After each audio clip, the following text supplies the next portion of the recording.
Sumainyo ang kapayapaan. Magbigayan kayo ng kapayapaan na may kagalakan. Peace be with you. Ngayon lang ating pag-ibig ay punong-puno ng kagalakan at pagpapahalaga sa bawat isa sa ito. Aking napagmamasdan na kayong lahat ay nagsusumikap, magkatipon sa bawat piling ng Diyos na Kanyang itinatakda. Lahat kayo ay nagmamadali upang magampanan ninyo ang inyong mga tungkulin. Gaano man kaabala, mga bagay-bagay, subalit minamadali ninyong matapos ang lahat upang ibigay sa Diyos ang pinaka-mahalagang bagay na Kanyang mga ipinabubutas at masunod ito na may kababaan, kalakip na pag-ibig ng kanilang. Maraming salamat aking iniwan ng salita na makapangyarihan ay tunay nga na nasa puso namin.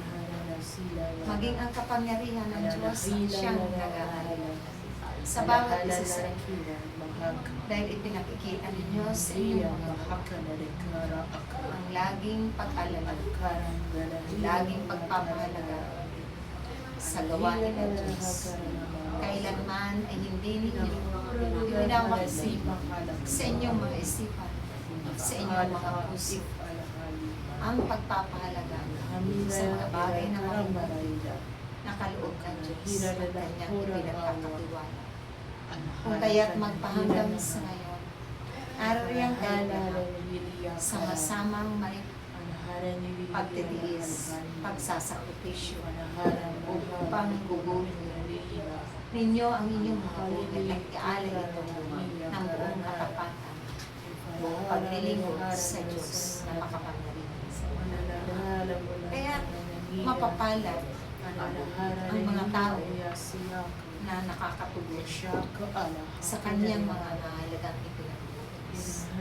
Isa kayo sa mapapalad na kailanman hindi nabubura sa inyong puso at isipan ang mga halagang bagay na narapat ninyong kamtin at tumalagay sa katiparan ng Diyos at ganapin ninyo ang buong pag-ibig sa araw-araw. Umahayo kayo na bitbit ninyo ang ibig ng Diyos. Kalapit din ang kagalakan at kapayapaan na walang pagsuway, walang pag-aalala. Tunay na may katapatan. Nananalig kayo at nagtitiwala at nananampalataya ng buong puso sa Diyos na pumili at ibigay sa inyo. Walang mapagsidlan ng kagalakan kayo sa oras ng piging ng Diyos. Laging nakikita ko at ang pagmamasdan mo. Ang bawat isa ay lumingiti at may kagalakan sa puso.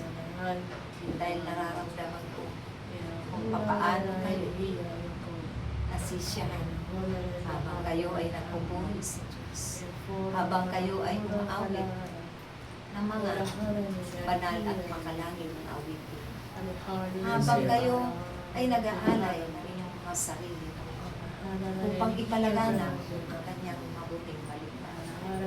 At doon sa mga pagkakataon kami namin.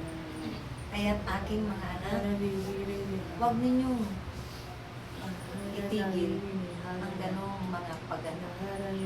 Kung puso ninyong ipagpatuloy ito at kami ay kasama. Ako si Jesus, ang inyong Panginoon. Saan man dako kayong naroon, lagi namin kayong ihalak. Lagi namin kayong gagabayan at pangalaman. Lagi namin kayong mabantayan. Lagi namin kayong pupunin. Bagay na mabubuhay upang sa inyong paghayo walang sino man ang mapapahama.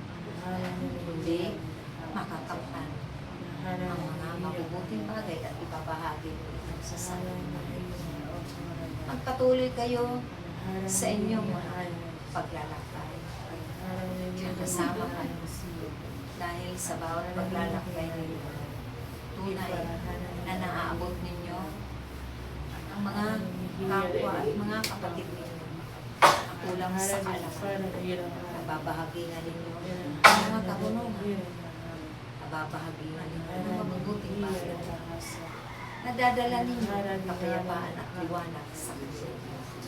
Kung kaya't ang inyong taglay-taglay na liwanag ay higit pa ninyong paliwanagin upang mapanglawan ng mga ang mga nawala ng pag-asa sa kanilang mga ikahos ay magkaroon ng tibay na loob upang harapin at tanggapin ang nararanasan nila sa kanilang mga buhay sa pamamagitan ng mga mamumutawing salita. Salita na may kabanalan, salita na may kapangyarihan sa bawat mga bibig. Kaya't aking mga anak, huwag kayong mag-alala. Darating at darating ang biyaya at pagpapala ng Diyos. Ito ay inyong mahawakan ng inyong mga kamay upang gamitin sa pagkawang-gawa, sa pagtulong sa mga aba ninyong mga kapwa at mga kapatid na wala ng kapag-asa sa kanilang mga buhay. Na wala ng kasiglahan ang kanilang pananampalataya.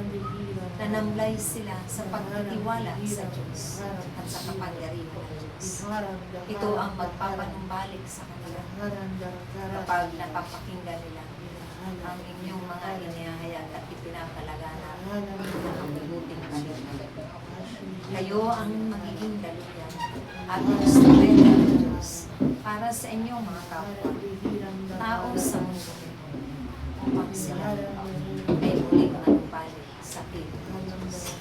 Kaya't ang inyong mga pangangalam ng mga tupa at mga kaluluwa na malaunang pinananatigan ng Diyos, sila ay ipapalabalik at madadala sa kanyang kaluluwa. Maraming salamat. Gawin ninyo ang lahat ayon sa kalooban ng Diyos. Sa ngalan ng Ama, ng Anak, at ng Espiritu Santo.